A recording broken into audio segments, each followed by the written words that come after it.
दुनिया में ऐसी कई अजीबोगरीब चीजें हैं जिनके बारे में जानने सुनने पर एकदम से यकीन करना मुश्किल होता है। ऐसे ही रहस्य दुनिया के रेगिस्तानों में भी मौजूद हैं, लेकिन रेगिस्तान में ऐसी और भी चीजें हैं जो मानव सभ्यता से लेकर बेहद रहस्यमय पत्थर की संरचनाओं तक जीवों और वनस्पतियों से कहीं अधिक विचित्र और परेशान करने वाली हैं।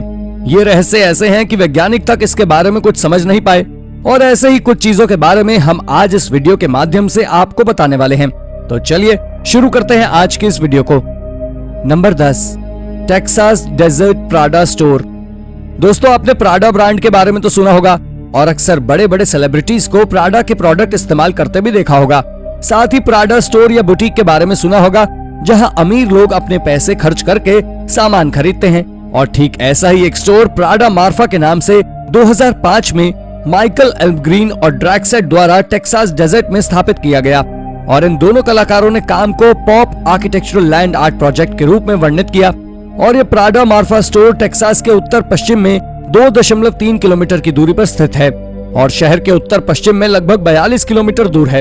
एक बंजर रेगिस्तान के बीच में ये प्राडा स्टोर बहुत ही अजीब लगता है, लेकिन ये वो नहीं है जो हमें देखने पर लगता है। मतलब कि ये सिर्फ एक वास्तविक स्टोर की तरह दिखता है जिसमें अलमारियों पर उत्पादों के साथ हैंडबैग और जूते प्रदर्शित किए जा रहे हैं, लेकिन अंदर कोई नहीं है। अंदर जाने के लिए दरवाजे पर कोई हैंडल नहीं है।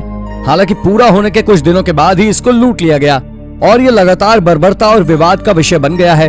फिर भी ये अभी भी पर्यटकों और यहाँ तक कि मशहूर हस्तियों के लिए एक प्रतिष्ठित पर्यटन स्थल के रूप में बना हुआ है। Number 9, Sahara desert. दुनिया के सबसे बड़े रेगिस्तान और दुर्गम क्षेत्र सहारा का नाम सुनते ही कुछ याद आता है तो सिर्फ धूल, आग उगलता सूरज, गर्म रेतीली हवाएं और दूर दूर तक पानी का नामो निशान नहीं। कुल मिलाकर जीवन के लिए असंभव परिस्थितियां, क्योंकि जहां पानी नहीं वहां जीवन भी नहीं। लेकिन दोस्तों, वैज्ञानिकों का मानना है कि 50 से 100 मिलियन वर्ष पहले सहारा मरुस्थल एक महासागर था और ये कई तरह के जीवों से भरा हुआ था। और सहारा के प्राचीन काल में हरे भरे होने का एक और प्रमाण मिलता है वहां मिले जीवाश्मों से। और यही कारण है कि आज हम रेगिस्तान में समुद्री जीवन के हजारों जीवाश्म पाते हैं। हाल ही में एक प्रसिद्ध पुरातत्वविद ने सहारा रेगिस्तान में एक कंकाल ढूंढा है, और ये कोई मामूली कंकाल नहीं है बल्कि एक इंसान का कंकाल है जिसकी मछली जैसी पूंछ है और उसके बगल में एक विशाल समुद्री घोड़े का कंकाल भी मिला है। Number 8, the desert giant arrow, Arizona. यह संरचनाएं संयुक्त राज्य अमेरिका की लंबाई और चौड़ाई में बिखरी हुई है, जो कम से कम 17 विशाल कंक्रीट के तीर हैं। और इन्हें 1920 के दशक के अंत और 1930 के दशक की शुरुआत में, जब उपग्रहों और जीपीएस नहीं हुआ करते थे, तब अमेरिका पुराने एयरमेल सिस्टम में वो वाणिज्यिक पायलटों द्वारा उपयोग किए जाते थे। ये एयर ट्रैफिक कंट्रोल एसोसिएशन द्वारा निर्मित किए गए थे। इन तीरों को नेबरिंग बीकन्स द्वारा प्रकाशित किया गया था और एक दूसरे से कम 25 मील दूर कंक्रीट के ये तीर चमकीले पीले रंग में चित्रित किए गए थे।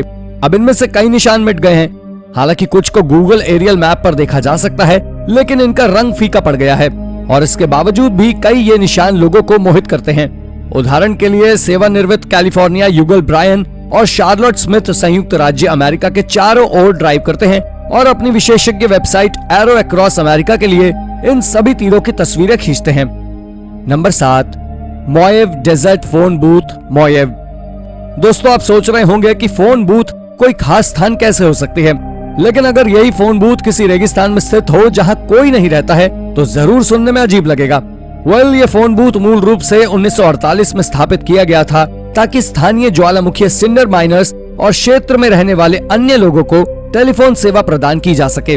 और इसे राज्य के अलग अलग हिस्सों के निवासियों की सेवा के लिए कैलिफोर्निया सरकार के जनादेश द्वारा रखे गए पॉलिसी स्टेशनों के नेटवर्क का हिस्सा सिंडर पीक पॉलिसी स्टेशन नाम दिया गया। और ये फोन बूथ 1957 में चर्चा का विषय बना, जब लॉस एंजलिस के एक व्यक्ति ने मोयावे रेगिस्तान के नक्शे पर एक टेलीफोन आइकन देखा और फिर इसके बाद न्यूयॉर्क टाइम्स के एक लेख में इसका उल्लेख किए जाने के बाद बूथ इंटरनेट सनसनी बन गया और जल्द ही अन्य लोगों ने इस बूथ पर फोन करना शुरू कर दिया और धीरे धीरे लोगों ने फोन बूथ पर डेरा डालना शुरू कर दिया और समय के साथ साथ विजिटर्स ने इसे अपनी ग्राफिटी से पूरी तरह ढक दिया। Number 6, eastern Egypt, the desert breath. मिस्र के एल्गोना में लाल सागर के पास स्थित ये डेजर्ट ब्रेथ 1997 में DAST आर्टेम द्वारा सहारा रेगिस्तान की रेत में खोदी गई एक असंभव रूप से विशाल भूमि कला है, जो एक विशाल लैंड आर्ट इंस्टॉलेशन है। इसमें लगभग 1 मिलियन वर्ग फुट के क्षेत्र को कवर करने वाले टुकड़े में 2,80,000 वर्ग फुट रेत का विस्थापन और पानी के एक बड़े केंद्रीय पूल का निर्माण किया था और इसे ट्रेंटो के इंस्टॉलेशन कलाकार, औद्योगिक डिजाइनर लिएंड्रा स्ट्राइटो और आर्किटेक्ट्स के बीच सहयोग के माध्यम से बनाया गया था। दोस्तों, ये दिखने में किसी फिल्म के सेट के जैसा लगता है और इसकी सुंदरता मंत्रमुग्ध कर देने वाली है। कोई आश्चर्य नहीं है कि ये 17 साल बाद भी मौजूद है और उन्होंने वास्तव में सुंदरता की एक साइट बनाई है। हालांकि इसे देखकर ये सवाल सभी के दिमाग में आता है कि सभी उच्च हवाओं और गंभीर मौसम की स्थिति के बाद भी ये कलाकृति अभी तक सलामत कैसे है। Number 5, the New Mexico desert. एक शहरी किंवदंती थी कि अटारी ने रेगिस्तान में अवांछित वीडियो गेम का एक विशाल भंडार छोड़ दिया था। दरअसल 1983 में न्यूयॉर्क टाइम्स ने रिपोर्ट पेश की और कहा कि घटती बिक्री और उपभोक्ता हित की प्रतीक्षा के कारण अमेरिकी वीडियो गेम एंड कंप्यूटर बनाने वाली अटारी कंपनी का भारी मात्रा में स्टॉक फंस गया था और उन्होंने अलामोगाडो, न्यू मैक्सिको में मैदान में बिना बिके वीडियो गेम के ट्रक लोड को दफना दिया। हालांकि इस समाचार लेख की कंपनी द्वारा कभी पुष्टि नहीं की गई और कंपनी के कुछ लोगों ने इसका खंडन भी किया और इसकी सत्यता और दायरे के बारे में संदेह होने के कारण इसे अक्सर शहरी किंवदंती के रूप में खारिज कर दिया गया था। इसके बाद 2014 में फ्यूल इंडस्ट्रीज और माइक्रोसॉफ्ट ने साइट की खुदाई करने के लिए न्यू मैक्सिको सरकार के साथ काम किया और 26 अप्रैल 2014 को भी उत्खनन अवधि के दौरान लगभग 1300 कारतूस बरामद किए गए और जिसके एक हिस्से को क्यूरेशन के लिए दिया गया था और बाकी को एक संग्रहालय के लिए धन जुटाने के लिए नीलाम किया गया था। Number 4, the Mojave desert secret pool.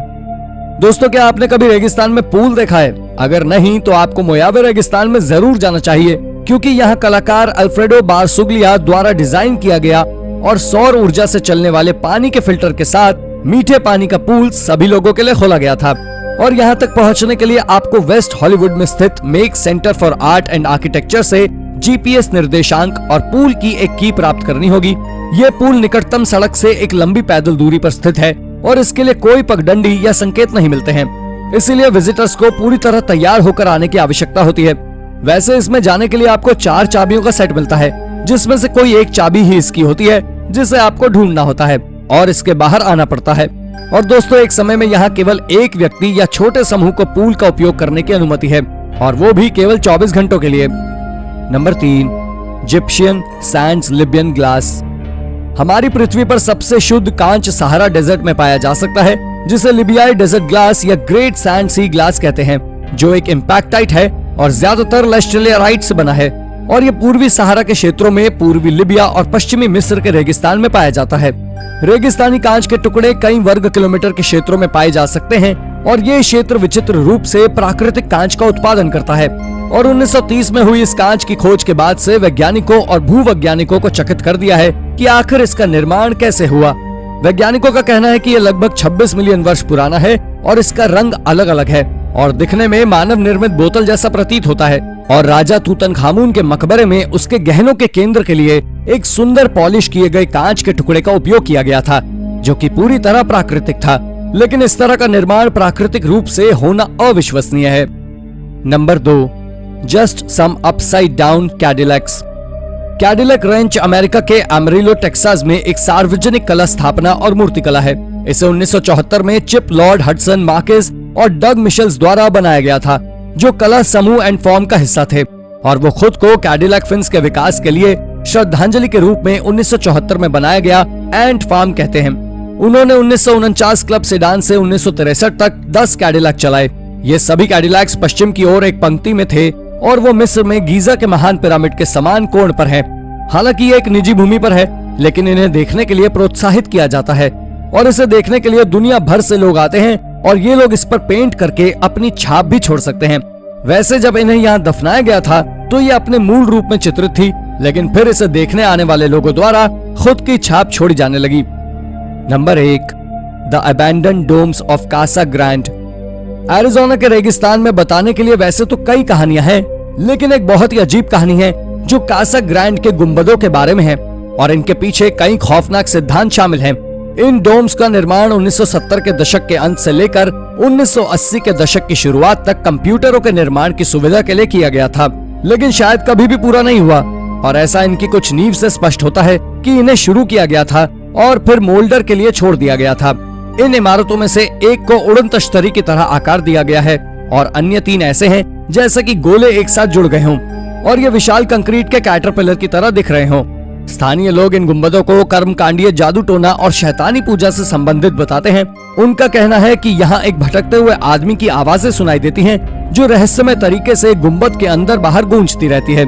तो दोस्तों, ये थी हमारी एक और इंटरेस्टिंग वीडियो। अगर आपको ये वीडियो पसंद आई हो तो इसे लाइक करें और हाँ, जाते जाते चैनल को सब्सक्राइब भी जरूर कर दीजिएगा। Thank you for watching.